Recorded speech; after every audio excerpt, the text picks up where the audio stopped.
स्वागत है आपका आपके अपने YouTube चैनल पर। और मैं आपके समक्ष डॉक्टर सुनीता वर्मा। आज हम भाषा चिंतन के नए आयामों की बात करेंगे। इन आयामों में हमने इससे पहले बात की शैली विज्ञान की, और अब हम बात करेंगे अनुवाद विज्ञान की। अनुवाद विज्ञान आज का विज्ञान नहीं है, अभी तो ये बहुत पहले से चला आ रहा है और इसकी एक निश्चित परंपरा रही है। तो अनुवाद विज्ञान सबसे पहले पश्चिम में अनुवाद की परंपरा शुरू हुई है, और ये परंपरा बाइबल के अनुवाद से आरंभ होती है। 1522 में मार्टिन लूथर ने बाइबल पोथी का जर्मन में अनुवाद किया था। होमर की कृति थी ओडिसी, उसका लैटिन में अनुवाद हुआ। इसी प्रकार से एतीने दोले ने सर्वप्रथम अनुवाद का सिद्धांत दिया। इसके अंतर्गत इन्होंने 2 भाषाएं लिखी, जिसमें पहली भाषा स्रोत भाषा और दूसरी लक्ष्य भाषा का सिद्धांत दिया। भारत में यदि हम अनुवाद की बात करें तो भारत में अनुवाद की कोई परंपरा ऐसी नहीं रही है जो मुख्य रूप से मिलती रही है। कोई ऐसी प्राचीन परंपरा नहीं मिलती है, अपितु संस्कृत नाटकों में प्राकृत संवादों की जो छाया दी है उसे हम अनुवाद का एक रूप मान सकते हैं। संस्कृत के जो नाटक हैं उसमें जो संवाद है, उन संवादों में प्राकृत भाषा का प्रयोग हुआ। जैन ग्रंथों में संस्कृत अनुवाद हुआ, यानी कि जो जैन ग्रंथ थे उनका अनुवाद संस्कृत में किया गया। और एक बड़ी परंपरा इस प्रकार रही कि क्षेमेंद्र की बृहत कथा मंजरी और सोमदेव का कथा सरित सागर ऐसे ग्रंथ हैं जो अनुवाद का स्वरूप है। परंतु अनुवाद आधुनिक युग में अनुवाद हमें स्पष्ट रूप से दिखाई देने लगा। तो आधुनिक युग में हिंदी, अंग्रेजी, फारसी, जर्मन, कन्नड़, तमिल, गुजराती, ये अनेक भाषाएं जो हमारे देश में फैली हैं। चूँकि आप सब जानते हैं कि भारत देश विविधताओं से भरा हुआ देश है, विविध भाषा और संस्कृति इसकी उपलब्धि है। तो जब भाषा भी अनेक हो जाती हैं तो उसको समझने के लिए हमें अनुवाद की आवश्यकता पड़ती है। तो अनेक भाषाओं में संस्कृत से जो अनुवाद किए गए, यानी जो संस्कृत के मूल नाटक थे उन मूल नाटकों का अंग्रेजी, फारसी, जर्मन, कन्नड़, तमिल, गुजराती इत्यादि कई भाषाओं में इनका अनुवाद किया गया। तो हम देखते हैं कि अनुवाद की एक परंपरा यहाँ से प्रमुख रूप से निकल करके समक्ष आ जाती है, अपने अस्तित्व रूप में निकल कर सामने आती है। हिंदी साहित्य सम्मेलनों में जब हिंदी उसकी बात होती है, वेदों की, पुराणों की, तो इसमें भी एक अच्छा अनुवाद हिंदी का आता है। इसी प्रकार से पंचतंत्र की कथाएं, हितोपदेश, ज्योतिष और वैदिक जो ग्रंथ है, जो वैद्य रीति, वैद्य परंपरा और वैद्य ग्रंथों से संबंधित हैं, उन सब का भी अनुवाद किया गया हिंदी में। और अगर हम आगे चल कर के आधुनिक काल में हिंदी साहित्य की परंपरा में अनुवाद को देखते हैं तो हम ये पाते हैं कि राजा लक्ष्मण सिंह ने शकुंतला नाटक का अनुवाद किया। भारतेंदु हरिश्चंद्र ने रत्नावली, चंद्रावली, मुद्रा राक्षस, सत्यनारायण, इसी प्रकार सत्यनारायण कविरल ने उत्तर रामचरित, मालती माधव का हिंदी अनुवाद किया। पारसी थिएटर जो थे, उनकी जो कंपनियां थीं, उसमें शेक्सपियर के नाटकों का अनुवाद कराया गया, जो बहुत अच्छे अनुवाद नहीं हुए। इसी परंपरा को हम देखें तो भारत में भारतेंदु जी ने मर्चेंट ऑफ वेनिस का अनुवाद किया दुर्लभ बंधु के रूप में। यह वंशपुर का महाजन 1880 में किया। लाला सीताराम ने शेक्सपियर के नाटकों का अनुवाद भारतीकरण करते हुए संपन्न किया। और हम इस परंपरा में प्रसिद्ध उपन्यासकार प्रेमचंद की बात करते हैं तो प्रेमचंद द्वारा गार्लावर्दी के 3 नाटकों का अनुवाद किया गया, जिसमें है जस्टिस न्याय, स्ट्राइक यानी हड़ताल, और द सिल्वर बॉक्स ऑफ चांदी की डिबिया। हरिवंश राय बच्चन ने जो उनकी इतनी प्रसिद्ध वो है, उन्होंने मैकबेथ और एथलो का अनुवाद किया। गोल्ड स्मिथ, शिलर, तालस्ताय, मेटरलिक, मोलियर के भी नाटकों के हिंदी में अनुवाद किए गए। इसी प्रकार से मराठी के नाटककार परांजय और खांडलकर, तेंदुलकर, मामा बरेरकर, बंगला के द्विजेंद्र नाथ राय, रविन्द्रनाथ टैगोर, बादल सरकार के नाटकों को हिंदी में अनुवादित किया गया। श्रीधर पाठक ने हर्मिट का अनुवाद एकांतवासी योगी किया और डिजर्टेड विलेज का भी अनुवाद उजड़ गांव के नाम से 1886 और 1889 में किया। आचार्य रामचंद्र शुक्ल का बुद्ध चरित लाइट ऑफ एशिया का अनुवाद है जो 1922 में किया गया।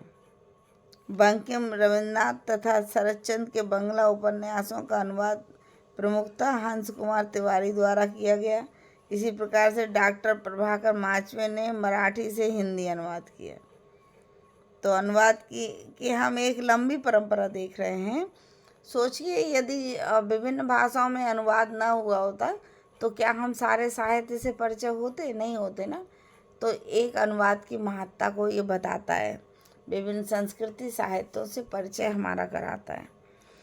हम द्विवेदी परंपरा में आते हैं तो आचार्य महावीर प्रसाद द्विवेदी ने 1913 में उत्तम पुस्तकों के अनुवाद की आवश्यकता करके एक शीर्षक निकाला जिसका संपादन सरस्वती पत्रिका में किया गया। उन्होंने स्वयं संस्कृत ग्रंथों और अंग्रेजी ग्रंथों का अनुवाद किया और उनकी मान्यता थी कि भाव ही प्रधान है, शब्द स्थापना गौण। शब्द चाहे थोड़ा सा इधर उधर हो जाए तो वो उसकी स्थापना गौण के रूप में, परंतु भाव सर्वाधिक है। शब्दों का प्रयोग तो केवल भाव प्रकट करने के लिए ही होता है। इसी प्रकार से आचार्य रामचंद्र शुक्ल हैं। अच्छे अनुवाद का परिचय अपने अनुदित रचनाओं के माध्यम से वो देते हैं।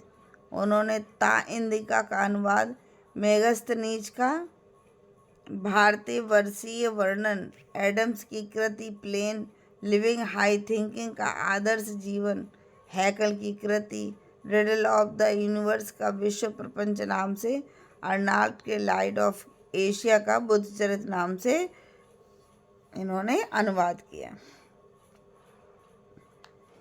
इस प्रकार हम देख रहे हैं कि हिंदी में अनुवाद का पर्याप्त कार्य संपन्न हुआ। अतः स्वाभाविक है कि अनुवादकों का ध्यान अनुवाद की समस्याओं पर भी गया और सैद्धांतिक पक्ष पर भी गया। अनुवादों की समस्या के भूमिका के रूप में समय समय पर विद्वानों ने अपने मतों को प्रकाशित किया है। इसी प्रकार से बच्चन जी के जो खय्याम की मधुशाला है, मैकबेथ और हेमलेट का जो अनुवाद बच्चन जी ने किया, उन सब का भी इन्होंने जिक्र किया अनुवाद में और टिप्पणियों में अपनी अनुवाद संबंधी मान्यताओं को व्यक्त किया। डॉक्टर रामकिशोर शर्मा बताते हैं कि अनुवादक व्यक्तित्व भी अपनी झलक दिखाता है। जब जो अनुवादक रहता है वो उसके व्यक्तित्व की झलक भी अनुवाद में दिखती है। किसी देश की कविता के साथ वहाँ का वातावरण जुड़ा रहता।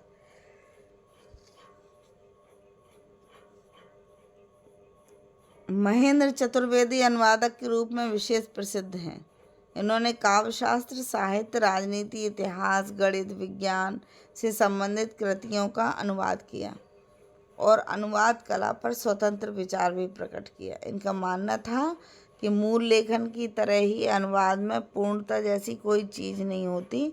अनुवाद केवल निकटतम सहज उससे होता है। मतलब जो मूल होता है, मूल भाषा है, वो तो रहेगी और उससे संबंधित ही अनुवादक अपने अनुवाद को करेगा। तो डॉक्टर भोलानाथ तिवारी ने भी अनुवाद पुनरीक्षण, अनुवाद सिद्धांत पर भी पर्याप्त कार्य किया है। इसके अतिरिक्त एक बहुत विशेष बात जी गोपीनाथन कहते हैं अनुवाद के विषय में। वो कहते हैं कि अनुवाद एक ऐसा सेतु बंधन का कार्य है जिसके बिना विश्व संस्कृति का विकास संभव नहीं है। अनुवाद के द्वारा हम मानव के इस विश्व कुटुंब में संपूर्ण एकता एवं समझदारी की भावना विकसित कर सकते हैं, मैत्री एवं भाईचारे को विकसित कर सकते हैं और गुटबंदी, संकुचित प्रांतीयतावाद आदि से मुक्त होकर मानवीय एकता के मूल बिंदु तक पहुंच सकते हैं। यानी कि जिस साहित्य में जो भी मानवीय संवेदना, मानवीय भावना और उस साहित्य का मूल प्रयोजन होगा उसको हम समझ सकते हैं। इस प्रकार से हम देखते हैं कि अनुवाद एक बहुत महत्वपूर्ण प्रक्रिया है और अनुवादक के जो गुण होते हैं मुख्य रूप से दो ही गुण हैं कि अनुवादक को स्रोत भाषा का और लक्ष्य भाषा का सम्यक ज्ञान होना चाहिए और अनुवादक को अपने विषय का भी अच्छा ज्ञान होना चाहिए। अब हम बात करेंगे अनुवाद के प्रकार की। तो अनुवाद मुख्य रूप से दो प्रकार का होता है, परंतु कहीं कहीं इनको तीन प्रकार का भी माना गया है। डॉक्टर रामकिशोर शर्मा ने जो माना है, उन्होंने पहला जो माना है वो है गद्यानुवाद, दूसरा है पद्यानुवाद और फिर है काव्यानुवाद और नाटकानुवाद। इतने प्रकार माने हैं इन्होंने। कथा साहित्य के बारे में भी अनुवाद होता है। जो कथा साहित्य रहती है तो उसमें एक तो वो कथा होती है जो साहित्यिक संबंधित होती है, तो उसे कहते हैं साहित्येतर अनुवाद। दूसरा वाणिज्यिक अनुवाद, ऐसा व्यापार की दृष्टि से जो अनुवाद किया गया हो, जिसको हम कहते हैं डबिंग। डबिंग शब्द तो सुना है ना आप लोगों ने, और डबिंग ये इसी अनुवाद का ही पर्याय है। फिर मानविकी तथा समाजशास्त्रीय अनुवाद और समाचार माध्यमों में अनुवाद। इसके बाद है प्रशासनिक एवं कानून संबंधी अनुवाद। यानी अनुवाद के इतने सारे प्रकार हो गए।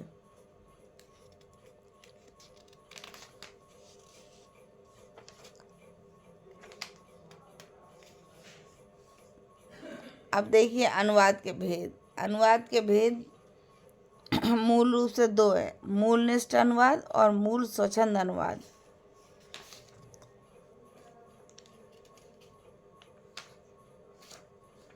इस प्रकार से अनुवाद विज्ञान जो है वो कितने प्रकार के हैं, इन सब का परिचय मैंने आपको दिया। बहुत बहुत धन्यवाद।